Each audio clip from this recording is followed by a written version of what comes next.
Hello, grammarians! Today we're talking about another kind of irregular plural noun, and that is the foreign plural. Those are words that are borrowed into English from some other language. Words like fungus, or cactus, or thesis, or criteria. And these words come from Latin and Greek, respectively. But don't get the idea that you need to learn to be able to speak Latin or Greek in order to speak English. No, not at all. But while some words that got borrowed into English have lost their language-specific plurals, some have not. Some have maintained those plurals. And it kind of depends on which situation you're using them in. So, for example, in an informal context, it would be perfectly acceptable for you or me to say funguses, like that.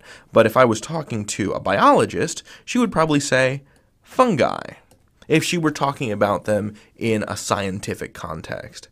Just like it's okay in informal speech to talk about cactuses. You're driving along a road in Arizona, you see a lot of cactuses. But again, if you studied cactuses for a living, you would probably call them cacti. It's more precise, it's more formal. If you like, it's more polite. Now, my feeling is that as fungus and cactus get more and more entrenched into English, eventually these formal endings are going to fall away.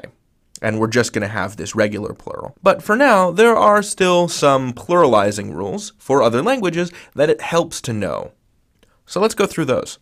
So I made this little chart to go over the 6 most common Latin and Greek irregular plurals that you're going to encounter in English. So the first one is final A to final AE. So you take a word like larva in the singular, which is like a little baby bug, like an ant larva or a caterpillar larva. And the traditional irregular plural, the Latin plural of that, is larvae, AE. But the regular plural that will probably get more popular over time is larvas. But this is the first one, A to AE, larva to larvae. Just like antenna becomes antennae. Secondly, the ending change from final US to final I, which we find in a word like fungus is the singular, and then the irregular plural of that is fungi.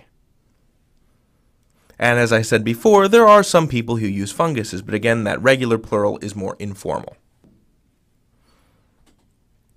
This next one is also Latin, and it's the change from final UM to final A. So we take a word like datum, which is a single unit of data. So the plural of data, so we change singular datum to plural data, and there is no accepted. You wouldn't say the datas. That is not an accepted regular plural. I think what's going to happen instead is that datum is going to fall away. But again, it hasn't really happened yet, not in a formal context anyway.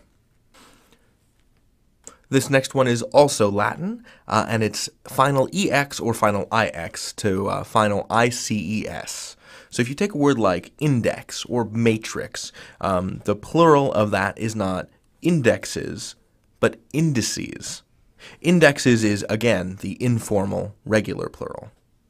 But indices is the more formal irregular plural. Likewise, matrices.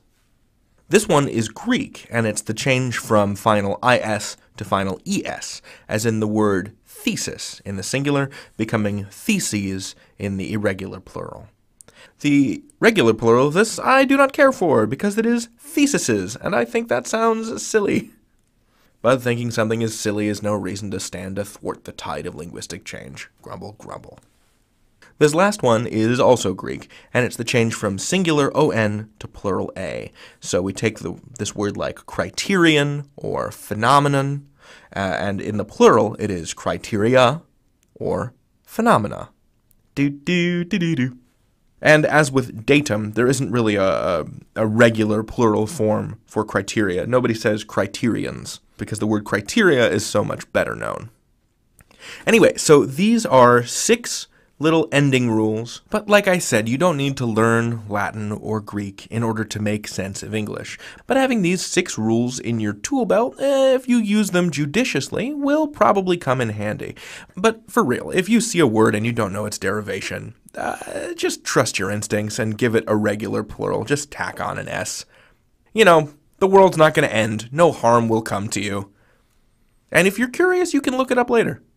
You can learn anything. David out.